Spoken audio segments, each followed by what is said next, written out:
হরে কৃষ্ণ। এইমাত্র ভাগবতীয় প্রোগ্রাম সেরে গ্রামের বাড়িতে প্রবেশ করলাম।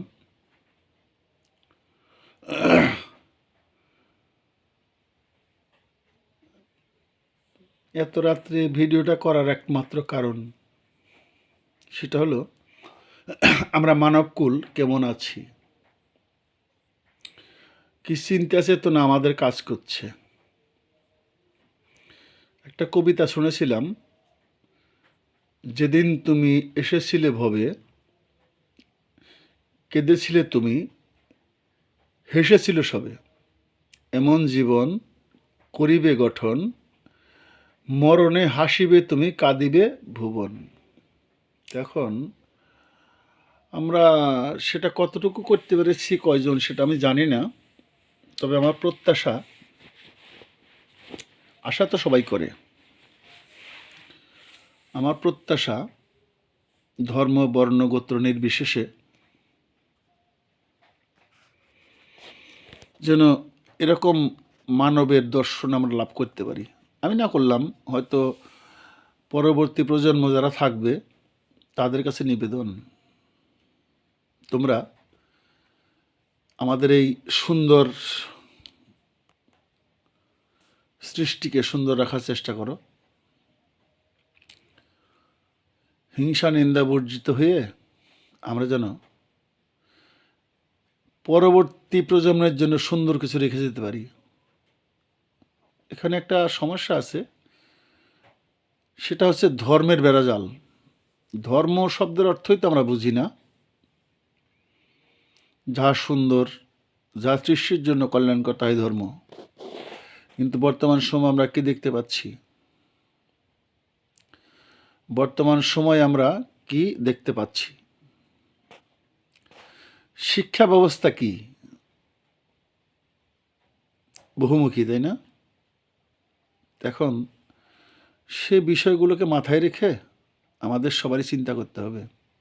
কারণ আমরা এসেছি খালি হাতে, চলেও যেতে হবে খালি হাতে। কিন্তু আমি যে ধর্মীয় শিক্ষা গ্রহণ করছি, যে কোনো ধর্মের লোক আমরা হতে পারি, আমার নিজের বিবেক বুদ্ধি জ্ঞানকে কাজে লাগিয়ে ছোটবেলায় আমাকে যাই শিক্ষা দেওয়া হোক, আমি যখন বড় হব, আমার যখন জ্ঞান বুদ্ধি, আমার যখন প্রাপ্তিতা ঘটবে, তখন আমাকে যা শেখানো হয়েছে অতীতে, তার সাথে আমার জ্ঞানকে যুক্ত করতে হবে। আমাকে ভুল শেখানো হলো নাকি, বিষয়গুলো আমাদের চিন্তা ভাবনা করতে হবে। সৃষ্টি এবং স্রষ্টা মিডিয়া থেকে সকলকে স্বাগতম। যদি আমার কথাগুলো ভালো লাগে তাহলে একটু লাইক, কমেন্ট এবং আমার চ্যানেলটিকে সাবস্ক্রাইব করে যাবেন, এবং যদি কোনো প্রশ্ন থাকে প্রশ্ন করবেন। আমি সকল ধর্মকে শ্রদ্ধা করি, কিন্তু সেই ধর্মের ভিতরে যে লোকগুলা যে অন্যায় কাজগুলো করে, অর্থাৎ ইন্টারন্যাশনাল আইনে যেগুলো অন্যায়, আমি তাদের শ্রদ্ধা করতে পারবো না। কারণ ধর্ম হচ্ছে সুন্দর, ধর্ম হচ্ছে সুন্দর। আমি তো একটা প্রোগ্রাম সেরে আসলাম, কাজেই আমাদের একটা কথা মনে রাখতে হবে, সেটা হচ্ছে আমরা যে এশিয়ায় বাস করি, ছোট্ট একটা ভূখণ্ডে, সেখানকার পরিস্থিতি বর্তমানে কেমন, আমরা যা এখানে বাস করি আমরা কিন্তু সবাই জানি। মিথ্যুকরা মিথ্যা কথা বলবে, মিথ্যা কথা বলতে বলতে কোনো একটা সময় সে হারিয়ে যাবে। কারণ সত্যের জয় চিরদিন হবে, আজকাল পরশু সত্য কিন্তু জিতে যাবে। চোখে অনেক ঘুম, তারপরেও এই প্রেক্ষাপট দেখেই এত রাতে ভিডিওটা করলাম। কারণটা হচ্ছে এই যে ধর্ম নিয়ে আমরা যে নানান রকম কথাবার্তা বলছি, সেই বিষয়টা নিয়ে কথা বলছি। আমরা সৃষ্টিকর্তাকে কেউ দেখিনি, এবং যে গ্রন্থগুলোকে সৃষ্টিকর্তা প্রদত্ত বলে আমরা বিশ্বাস করি, যারা আমরা ধার্মিক আছি, এখন উনি যে সে গ্রন্থ লিখেছেন, এটা আমার তখনই অবিশ্বাস লাগে যখন ওই গ্রন্থের ভিতরে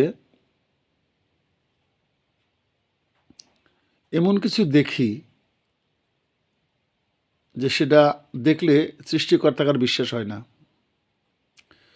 এটা যারা জ্ঞানী তারাই এ উপলব্ধি করবেন। সৃষ্টিকর্তা থেকেই থাকেন, সবই তো তার সৃষ্টি, তিনি তো সব সৃষ্টি করেছেন। কি প্রয়োজন ছিল তার এগুলো করার? তাহলে উনি কি ভুল করেছেন? অবশ্যই ভুল করেননি। ভুল কারা করছে? আমরা করছি। কারণ আমাদের জ্ঞান, বিবেক, বুদ্ধি তিনি দিয়েছেন, সেগুলো আমরা জাগ্রত করতে পারি নাই, আমরা কাজে লাগাতে পারি নাই। তাই আমাদের এই ভ্রান্ত ধারণা সৃষ্টি হয়েছে এবং আমাদের ছোটোবেলা থেকে যার শেখানো হয়েছে সেটাই আমি করে যাচ্ছি।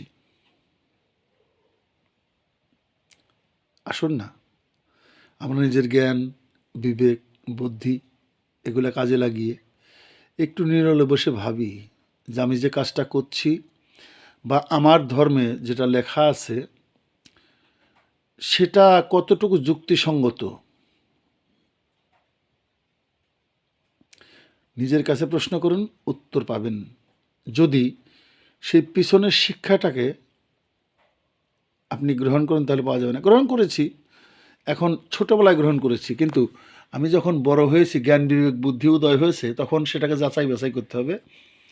এমনও তো হতে পারে যে কোনো স্বার্থান্বেষী ব্যক্তি সেই ধর্মগ্রন্থের ভিতরে তার নিজের স্বার্থকে রক্ষা করার জন্য সে লিখে দিয়েছে। হতেই তো পারে, আমরা দেখিনি তো। কাজেই যিনি জ্ঞানী ব্যক্তি তিনি সর্বদাই চিন্তা ভাবনা করে সিদ্ধান্ত গ্রহণ করেন। আসুন আমরা নিজেকে খুঁজে দেখি, আমি কে এবং আমার কি করা কর্তব্য।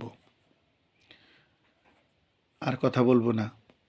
সবাই ভালো থাকবেন, সবাই সুন্দর থাকবেন। একটা কথা মাথায় রাখবেন, আমরা কিছু নিয়ে আসিনি, কিছু নিয়ে যাবে না। এবং মৃত্যুর পরে কি ঘটবে ধর্মগ্রন্থে লেখা আছে, কিন্তু কেউ এসে বলেনি, মৃত্যুর পরে ঘুরে এসে কেউ বলেনি যেটা ঘটেছে। আমি একজন ধার্মিক, আমি ধর্মকে শ্রদ্ধা করি, বিশ্বাস করি, প্রত্যেকটা ধর্মকে। কিন্তু আমার প্রশ্নগুলো কেন জাগলো বর্তমান যে প্রেক্ষাপট সেগুলো দেখে। সবাই ভালো থাকবেন, সুন্দর থাকবেন। হ্যাঁ, শুভরাত্রি।